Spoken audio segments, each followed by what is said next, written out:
안녕하세요. 이제 곧 초등학생이 되는 아들을 키우고 있는 40대 여자입니다. 아이의 입학이 곧 다가오자 어쩔 수 없이 애아빠인 전 남편이 생각나곤 하는데요. 정말 인생에서 지워버리고 싶은 인간이에요. 두 번 다신 기억하고 싶지 않지만 아들에겐 아빠가 필요한 시기잖아요. 그러다 보니 떠올리기 싫어도 떠오를 수밖에 없더군요. 하지만 다행스러운 점은 아들이 전 남편을 전혀 찾지 않는다는 점입니다. 저 역시 이혼을 결심한 순간부터 지금까지 단 한 번도 후회한 적 없어요. 그러면 어떻게 이혼하게 되었는지 본격적으로 이야기 시작해 보겠습니다. 남편과 전 소개팅으로 만난 사이였어요. 처음엔 솔직히 남편의 외모가 마음에 들었습니다. 몇 번 만나다 보니 다정한 성격도 좋더라고요. 그렇게 2년 남짓한 시간을 만나오는 동안 남편은 한결같았습니다. 항상 저를 아껴주고 사랑해 주었죠.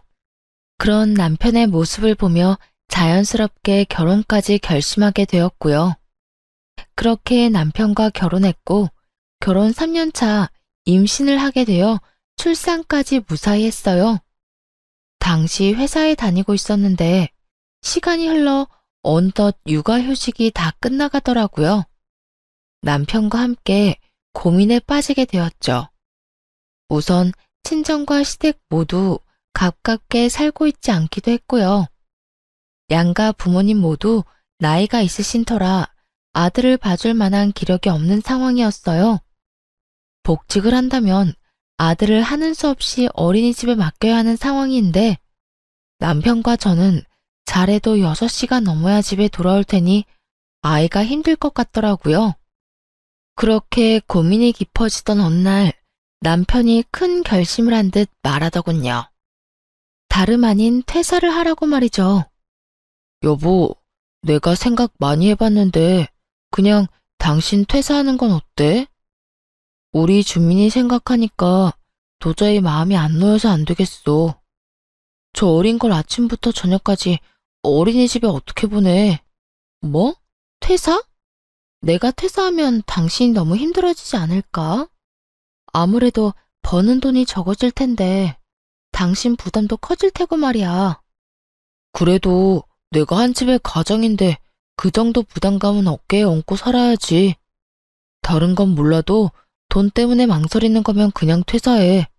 내가 더 열심히 벌면 되니까.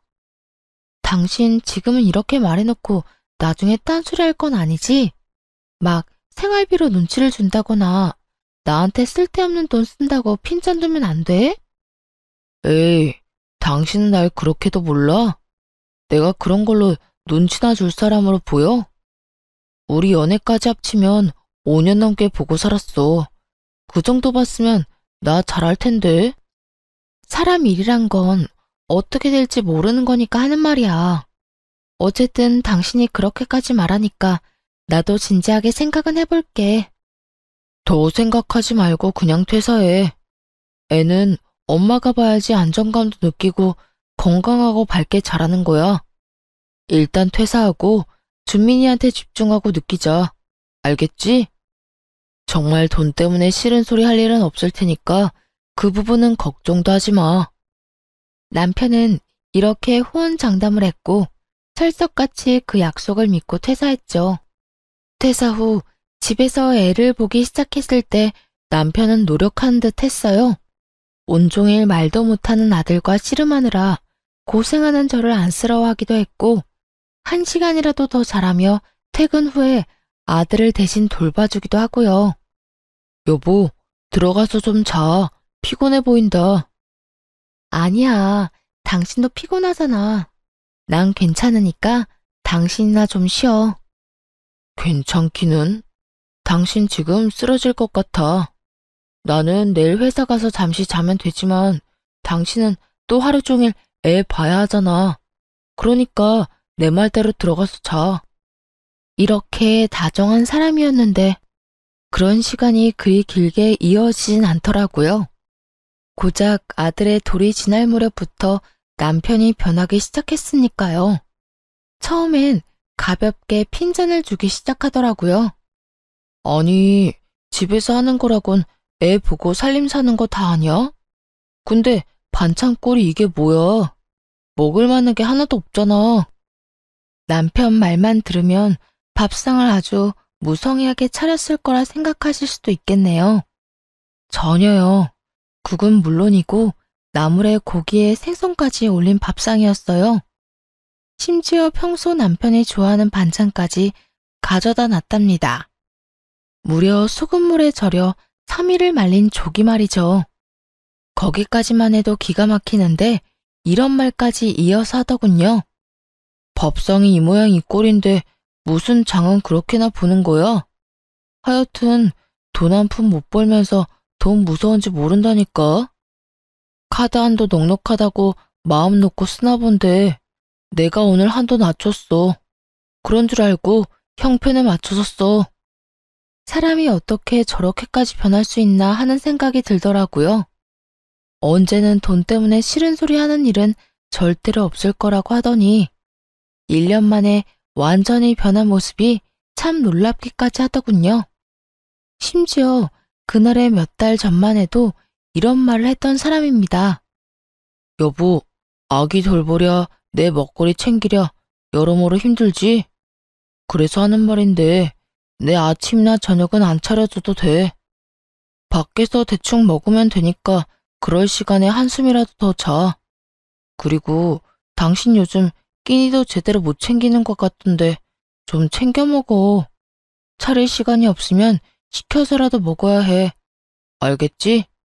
다른 건 몰라도 잘 먹고 잘 자야 당신 몸이 안 상하니까. 이랬던 사람이 변하니 낯설기도 섭섭하기도 한 복합적인 감정이 들더라고요. 물론 화가 나기도 했고요. 당신 요즘 힘든 거 알겠는데 말을 그렇게밖에 못해? 난 당신 부인이지 당신이 화풀이하라고 막말해도 되는 감정 쓰레기통이 아니라고. 그리고 내가 쓰면 얼마나 쓴다고 그런 말을 하는 거야? 남들이 들으면 집에서 애나 키우면서 돈 펑펑 쓰고 사는 줄 알겠다. 힘들면 그냥 힘들다고 해. 괜한 트집 잡으면서 사람 기분 나쁘게 하지 말고. 화풀이 하는 게 아니라 현실이 그렇잖아. 나는 힘들게 나가서 돈 벌어오는데 반찬 투정도 못해. 그리고 당신이 집에서 놀면서 돈 쓰는 것도 맞잖아. 놀아? 내가 노는 걸로 보여? 나 하루 종일 집 치우고 애 보고 먹이고 씻기고 하느라고 바빠. 오죽하면 내 몸은 제대로 씻지도 못하고 밥은 제대로 챙겨 먹지도 못해. 그런 와중에 당신 좋아하는 조기에 국에 나물 반찬까지 해줬더니 뭐? 놀아? 먹을 게 없어? 그렇게 먹기 싫으면 당신이 해먹어. 그러면 되겠네. 꾹꾹 화를 참다가 결국 남편에게 한 소리 해버렸습니다. 그러자 남편은 뭐라 대꾸할 말조차 없었는지 조용히 밥만 먹기 시작하더군요. 그날 이후 남편은 한동안 군말 없이 그저 지켜보더라고요. 애가 클수록 돈 든 데가 많아지는데 일정한 금액 이상의 지출은 안 했거든요. 물론 그때 따끔하게 말한 것도 효과가 있었겠죠. 그렇게 겨우 남편이 제정신으로 돌아왔나 했는데 이번에는 당연한 것을 트집 삼아 시비를 걸기 시작했어요. 그 당연한 것이란 아들의 우유였는데 돌 이후에 분유를 끊고 우유를 먹였거든요.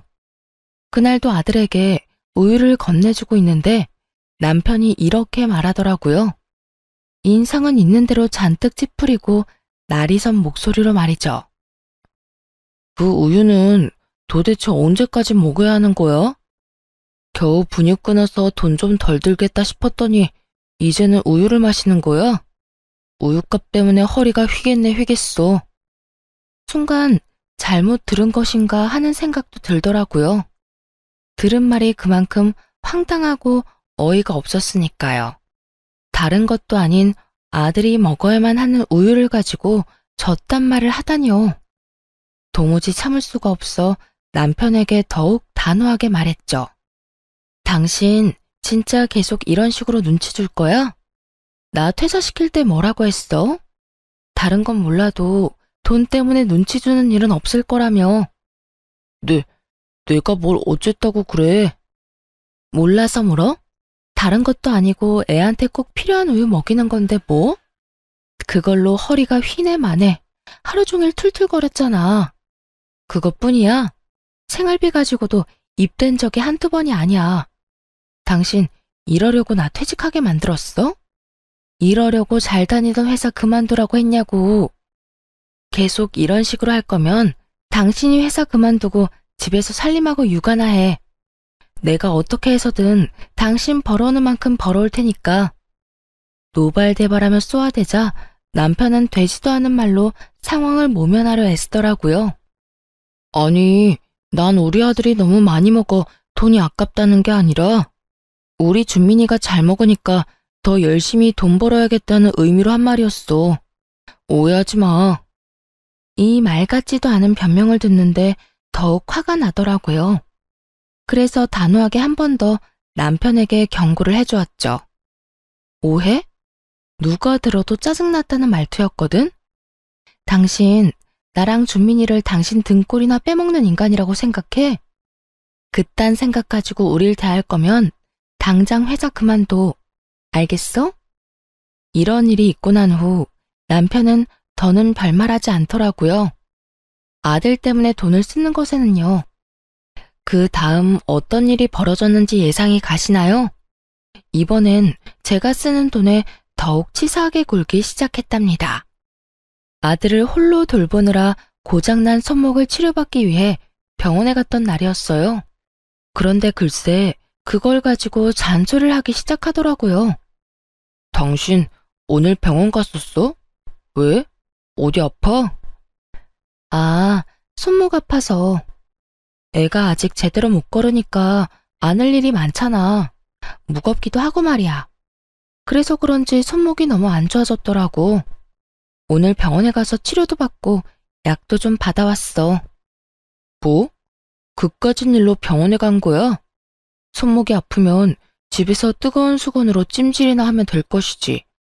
그리고 애가 계속 운다고 안아주니까 그렇게 아픈 거 아니야. 적당히 좀 해. 애 좀 운다고 어떻게 되는 것도 아닌데 뭘 그렇게 극성을 떨어서 괜한 돈을 써? 그 순간 참아왔던 서러움이 폭발하는 기분이 들더라고요. 몸이 아픈데 저딴 식으로 치사하게 나오니 눈물이 다 날 지경이었어요. 다른 것도 아니고 애를 보느라 병이 생긴 것인데 말이에요. 당신은 내가 아프다는데 걱정은 되지도 않아? 당신 자식 안아주다가 병이 생겼다는데 걱정은커녕 돈 이야기만 하고 싶냐고. 고작 10,000원도 안 썼어. 치료하고 약 타온 돈 합쳐봐야 8,900원이라고. 이것도 마음대로 못 쓰게 하려고 나 회사 그만두러 간 거야? 이렇게 내가 쓰는 돈 아까워할 거면서 그때 회사는 왜 그만두게 했어, 왜? 여보, 그런 뜻이 아니야. 아깝다는 게 아니었다고. 남편은 또다시 되지도 않는 변명을 해대려고 했어요. 하지만 더는 그 신뢰감이라곤 하나도 없는 말을 듣고 싶지도 않더라고요. 그래서 남편의 말을 막아버렸죠. 됐어. 당신 하려는 말이야 뻔하고 그 말 믿기지도 않아. 매번 미안하다 그런 뜻이 아니었다고 말하면서 하는 행동은 똑같잖아. 다 됐고 이까지 카드 가지고 가. 그리고 지금부턴 생활비 입금해. 그 돈을 내가 어떻게 쓰든 간섭하지 말란 말이야. 알겠으니까 화 좀 그만 내. 애 놀라겠다. 그쯤 되니 누구 조차고 퇴직했나 헷갈릴 지경이었어요. 남편 때문에 아들에게 뭐 하나 해주는 것도 눈치가 보일 지경이었고 무엇보다 그런 신세가 행복하기는커녕 한탄스럽게까지 했으니까요. 남편은 그날 바로 생활비를 입금해 주었습니다. 넉넉한 돈은 아니었지만 퇴직 이후 처음으로 경제적인 자유가 느껴지더라고요. 하지만 이대로 만족하면 안 된다는 생각이 들었어요.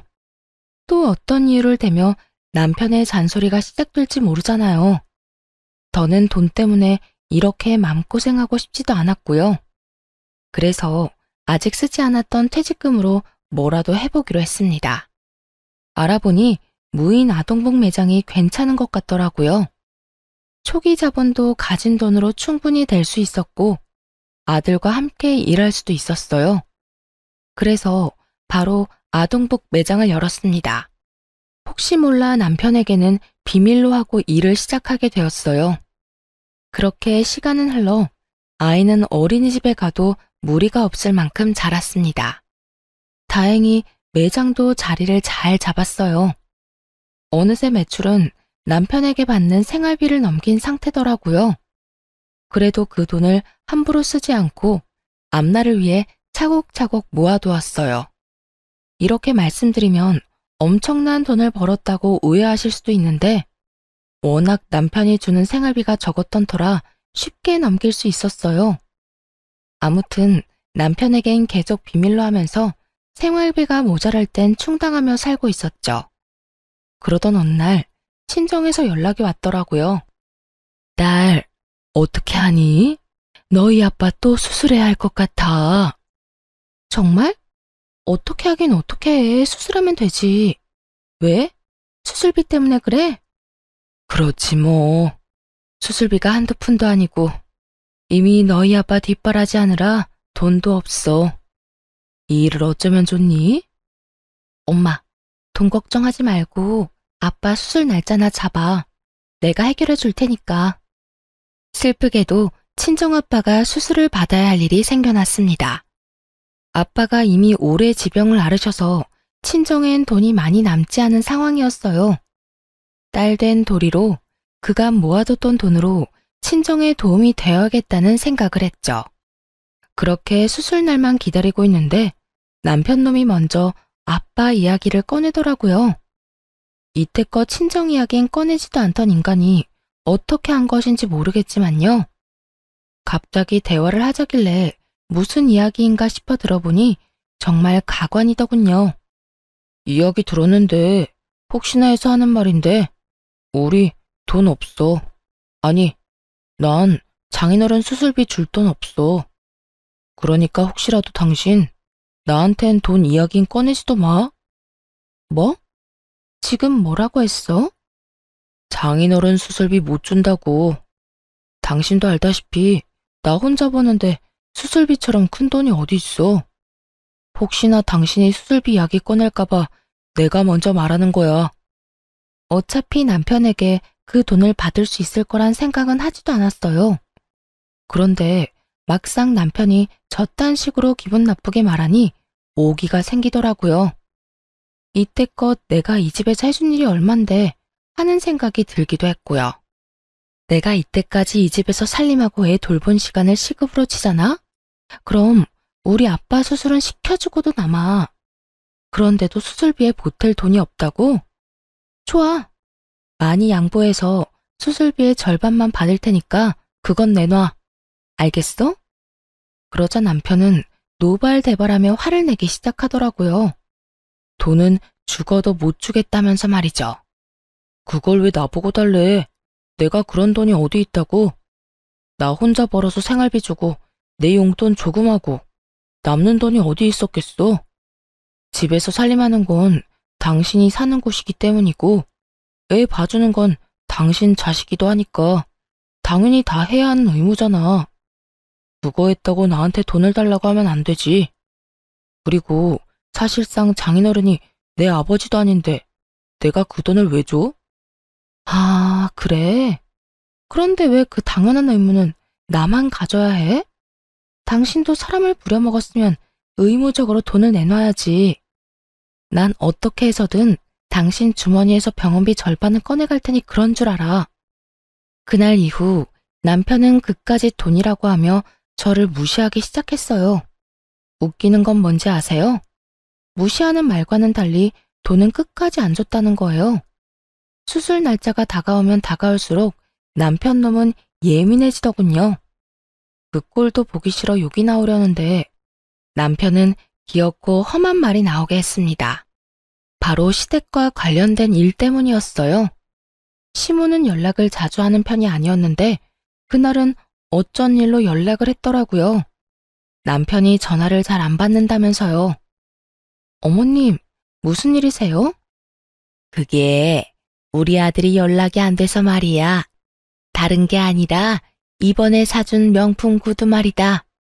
아무래도 한 사이즈 큰 걸로 바꿔야 할 것 같아. 아들이 같이 가주거나 영수증이 있어야 할 것 같은데 연락이 돼야 말이지. 네가 언제 시간 되는지 좀 물어보고 나한테 연락 좀 해주려무나. 기가 막히더라고요.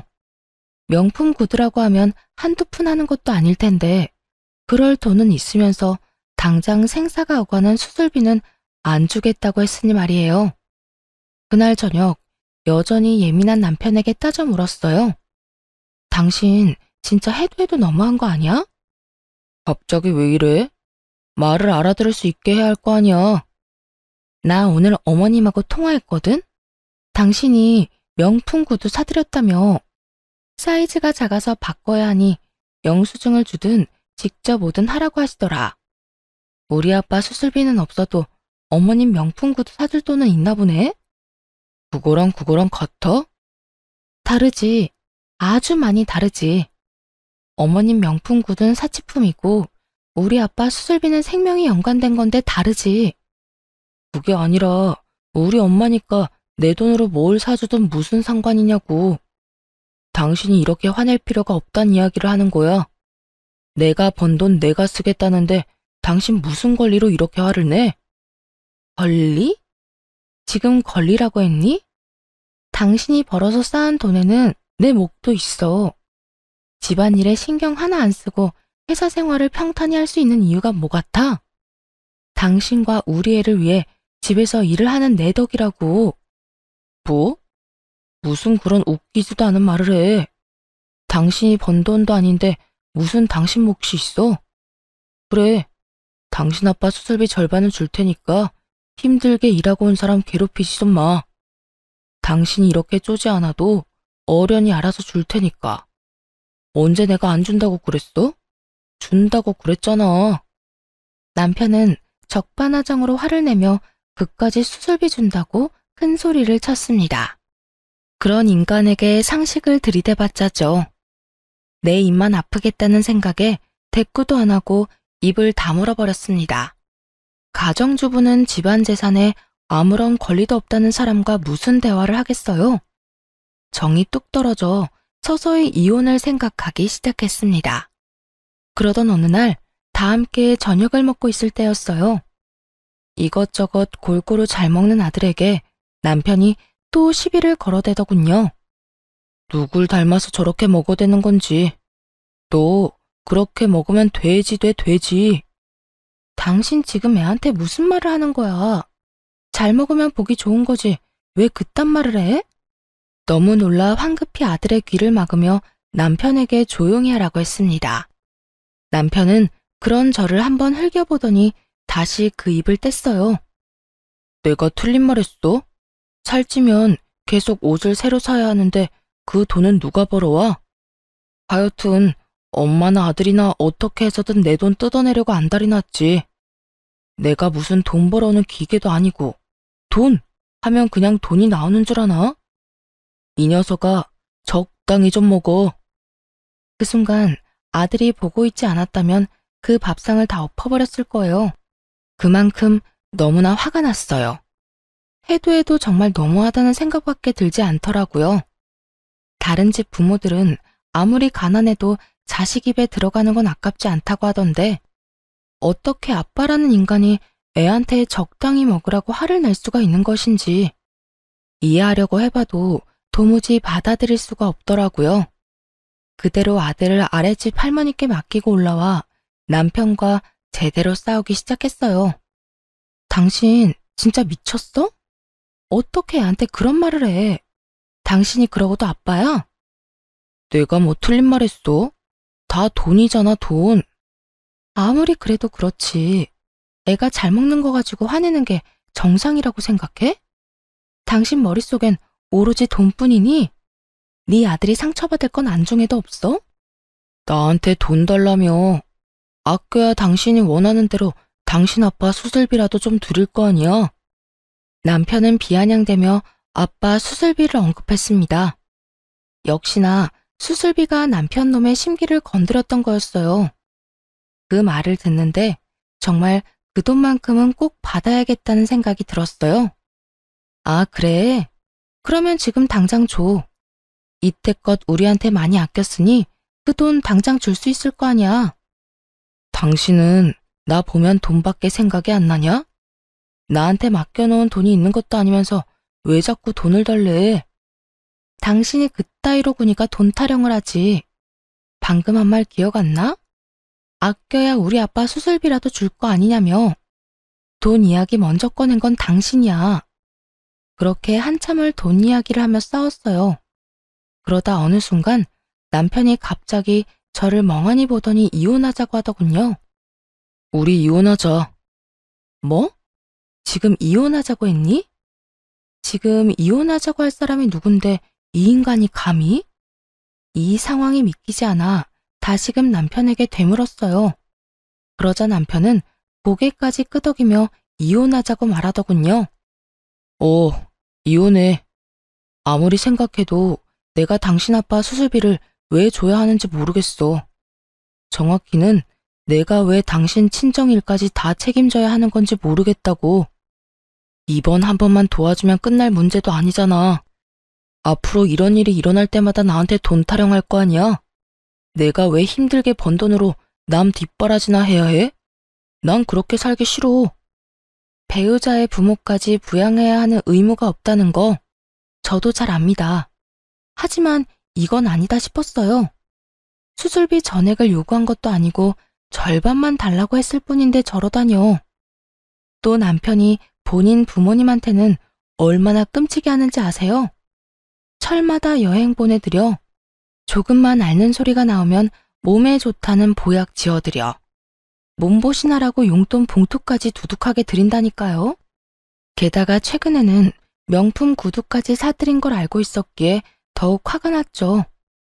아내 덕에 마음 편히 회사 생활하며 번 돈으로 온갖 효자짓은 다 한 주제에 이제와 처가댁에 들여야 하는 돈이 아까우니 저를 버리더군요. 누구는 애 보고 살림하느라 집에서 하루하루 늙어갔는데 말이에요.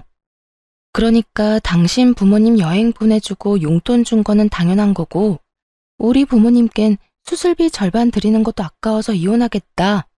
이 말이네? 그래, 하자 이혼. 나도 당신 같은 인간이랑 더는 살고 싶지도 않아.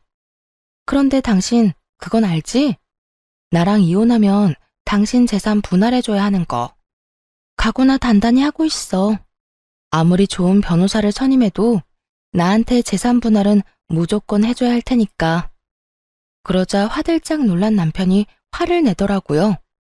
재산 분할 문제는 전혀 생각지도 못한 듯 했어요. 이혼을 하자는 놈이 그런 건 예상도 못했다니 참 한심스럽기 짝이 없더군요. 뭐? 재산 분할? 당신이 내 재산 불리는데 뭘 했다고 나눠줘. 당신이야말로 이상한 꿈 같은 건 꾸지도 마. 가지고 갈 게 있긴 하겠네. 이 집 살 때 당신이 절반 냈었으니까 집 팔아서 절반 줄게. 그거나 받고 떨어져. 앞으로 어떻게 될진 지켜보면 알겠네. 네 말이 맞을지 내 말이 맞을지 말이야. 어쨌든 당장 이 집에서 나가줄래? 뭐, 당신이 혼자 우리 아들 케어할 수 있으면 내가 나가도 되고. 남편은 그대로 대꾸도 없이 집을 나가버렸습니다. 아쉬울 것 하나 없이 바로 변호사를 선임해 이혼을 준비했어요. 그동안 아빠는 수술을 무사히 마치셨고 천만다행으로 잘 회복하셨어요. 수술비는 당연히 제가 혼자 마련해드렸죠. 그렇게 한결 편안한 마음으로 이혼 준비에 박차를 가하던 어느 날이었습니다. 언젠가부턴가 신경 쓰이는 일이 생겨나더군요. 그건 바로 며칠 동안 똑같은 자동차가 뒤를 쫓고 있다는 것이었어요. 처음엔 그저 착각이겠거니 했는데 신경을 쓰고 살펴보니 타깃이 저더라고요. 덜컥 겁이 나 곧바로 경찰에 신고했죠.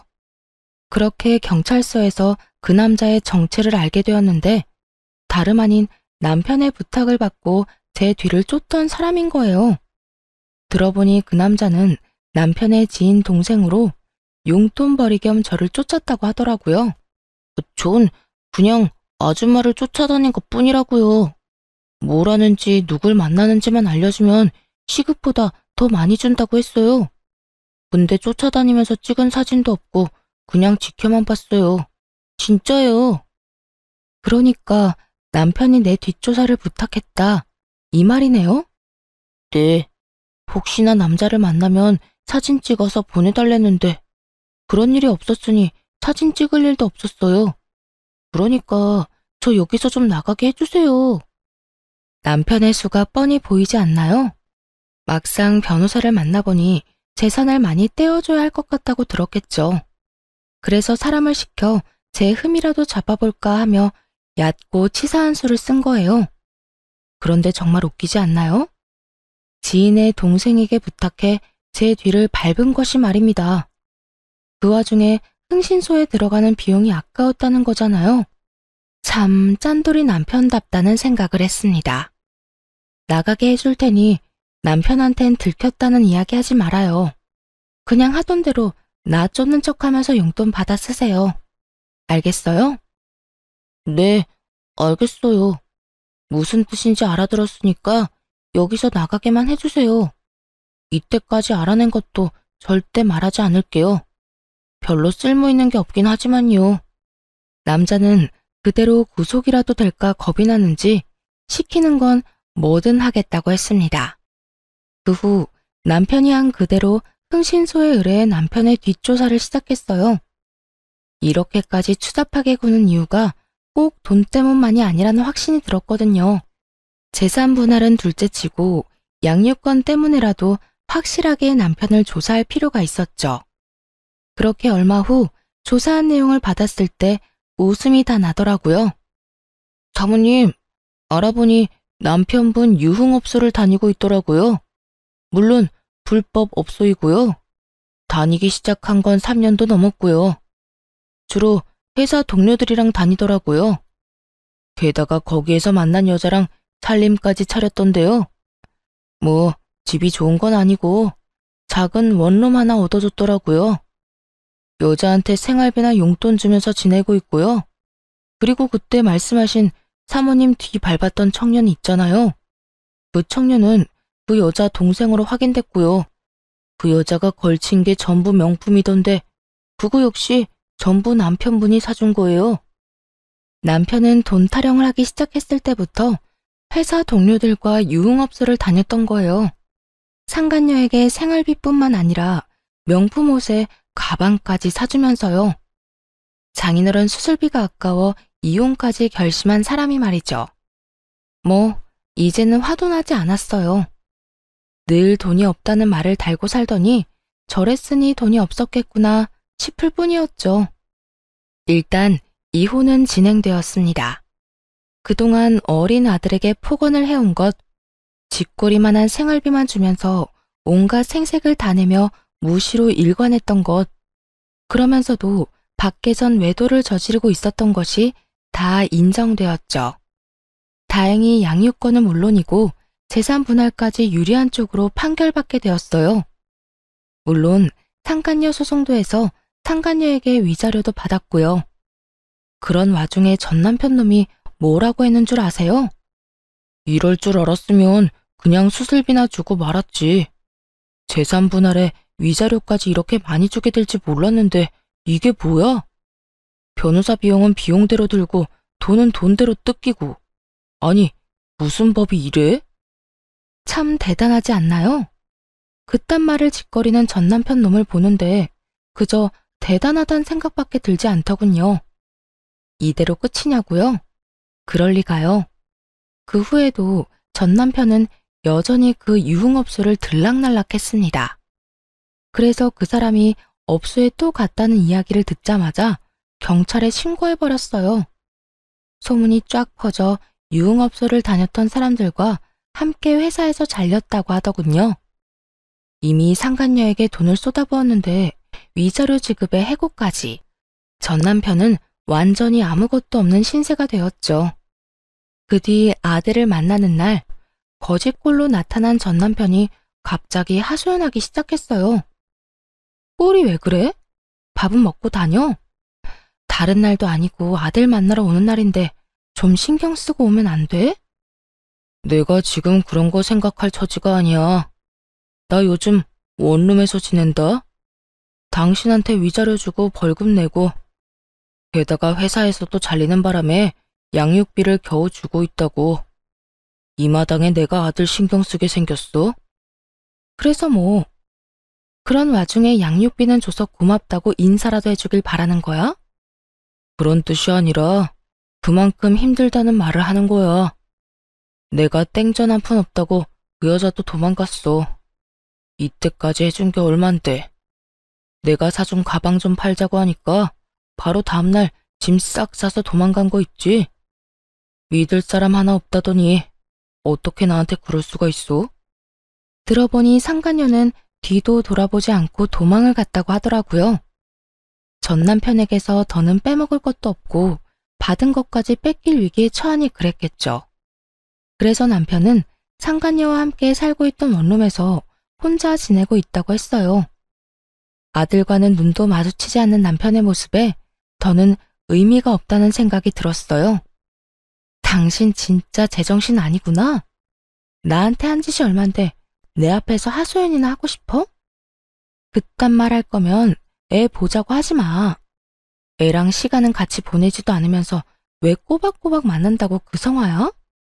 내가 오죽했으면 아들 보러 와서 이런 말이나 하고 있겠어. 당신도 참 여전하다. 어떻게 된 사람이 감정이란 게 없어? 당신은 이 모양 이 꼴로 사는 내가 불쌍하지도 않아. 당신이 다 자초한 일인데 내가 왜 불쌍히 여겨야 해? 그러게 인생 좀 똑바로 살지 그랬어. 그딴 데서 만난 여자가 당신한테 지조나 지키면서 살 줄 알았어? 다 목적이 있으니까 당신 옆에 붙어 있었던 거지. 뭐? 진짜 말 그따위로밖에 못해? 이렇게 말해주는 것도 감지덕지 여기며 살아. 더 할 말 없으면 이만 갈 테니까 양육비나 제대로 보내. 그렇게 당시 지내고 있던 친정에 아들과 함께 돌아왔습니다. 경고했음에도 그 후론 잘 들어오던 양육비마저 입금되지 않더군요. 차라리 잘 됐다는 생각이 들기도 했어요. 사실 아들도 아빠를 전혀 보고 싶지 않아 했거든요. 그렇게 서로 얼굴 보지 않고 사는 대신 양육비 받은 셈 치자 싶었던 것이죠. 그런데 몇 달이 지난 어느 날 전 남편이 친정으로 찾아왔더라고요. 마지막으로 본 모습보다 더 거짓골을 하고 말이에요.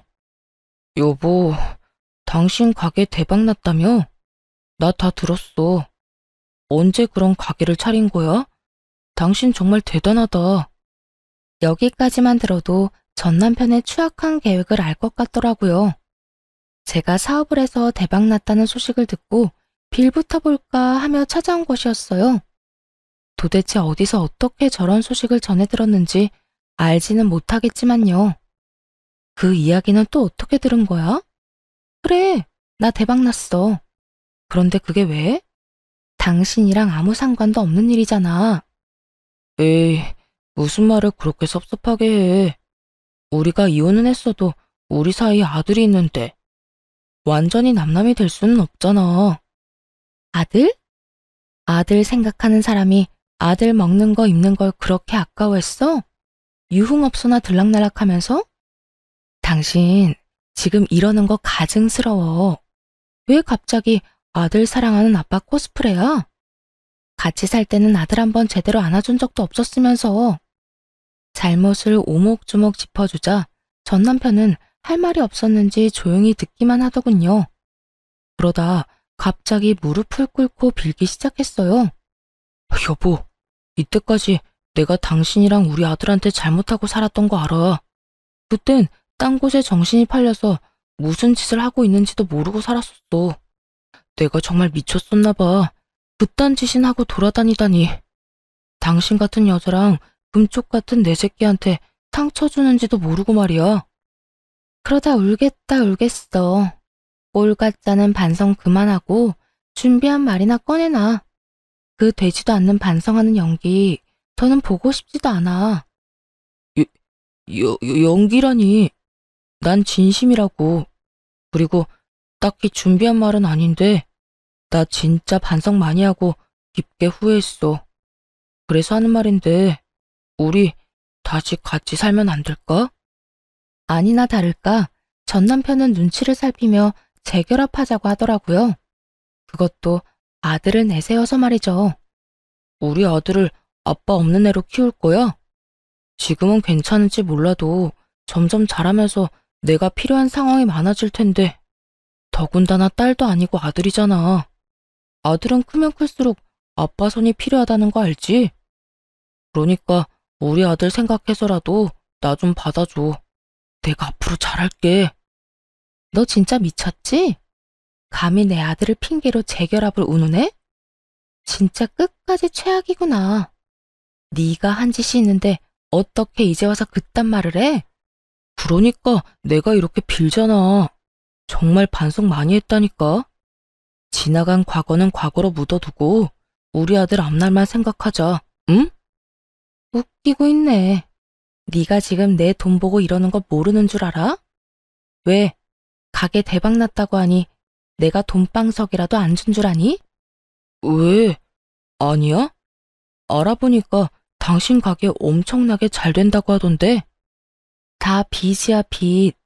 가게 차리는데 한두 푼 드는 줄 알아? 내가 저 빚 갚는다고 등골이 휘는데 이 와중에 당신까지 책임져 주길 바래? 시험 삼아 거짓말로 가진 거라곤 빚밖에 없다는 말을 해봤습니다. 그러자 전 남편은 그제야 가면을 벗고 욕을 하며 몸을 일으키더라고요. 그것이 전 남편의 본 모습이었던 것이었죠. 어이씨, 그런 거였으면 진작 말했어야 할 거 아니야. 괜히 시간 낭비만 했네. 하긴 당신 같은 여자가 돈방석에 앉았으면 너도 나도 다 가게 차렸겠지. 게다가 위아래로 훑어보며 비아냥대기까지 했어요. 곧 자신에게 닥칠 앞날을 알지도 못한 채 말이에요. 그래, 이게 당신 본 모습이지. 반성은 개뿔. 그것도 다 연기지? 그래, 내가 반성할 게 뭐 있어? 아니, 당신이 오죽 형편없었으면 내가 나가서 돈 주고 그런 짓을 했겠어? 당신이랑 그때까지 살아준 것만 해도 고맙게 생각하라고. 내가 당신 같은 여자랑 같이 산다고 얼마나 괴로웠는지 알기나 해. 나만 보면 돈 타령해 애는 울기나 하지. 어느 하나 마음에 드는 게 없었다고. 고삐 풀린 망아지처럼 폭언을 뱉는 전 남편에게 참지 못하고 손을 올려버렸어요. 그러자 전 남편은 붉어진 뺨을 어루만지며 발악을 하더라고요. 네가 뭔데 날 때려? 가진 건 쥐뿔도 없는 주제에 네가 뭔데 날 때리냐고. 가진 게 있으면 때려도 되는 거야? 사실은 나 빚 하나도 없어. 또 돈방석에 앉은 것도 맞아. 뭐? 그러면 다 거짓말이란 거야? 차라리 꿈이라면 좋겠다고 생각하는 표정이었어요. 그랬겠죠. 어떻게든 빌붙어 보려고 찾아왔는데 어리석게 거짓말에 속아 다 망쳤으니까요. 심지어 그딴 폭언까지 해댔으니 재결합의 꿈은 이미 저 멀리 사라진 후였죠. 절망 가득한 표정의 전 남편을 보며 더 절망스러운 이야기를 해줬습니다. 당신이 어떻게 반응할지 궁금했거든. 진심으로 반성한 건 맞는지 알아보고 싶기도 했고. 그런데 역시나 어떻게 사람이 한순간에 이렇게 변하냐? 아참, 나 그리고 곧 당신 덕분에 더 큰 돈방석에 앉을 예정이다? 뭐? 그게 무슨 말이야? 당신이 이때까지 안 준 양육비 있지? 나 그거 더럽고 치사해서 안 받으려고 했거든? 그런데 당신 하는 꼴 보니 안 되겠다. 양육비 청구 소송할 거니까 각오해. 이때까지 안 준 거에 앞으로 줘야 할 양육비까지 얹어서 받아낼 테니까. 그러자 전 남편은 또다시 무릎을 꿇고 빌기 시작했습니다. 꼴 보기도 싫어서 질질 끌어다 집에서 내쫓아 버렸어요.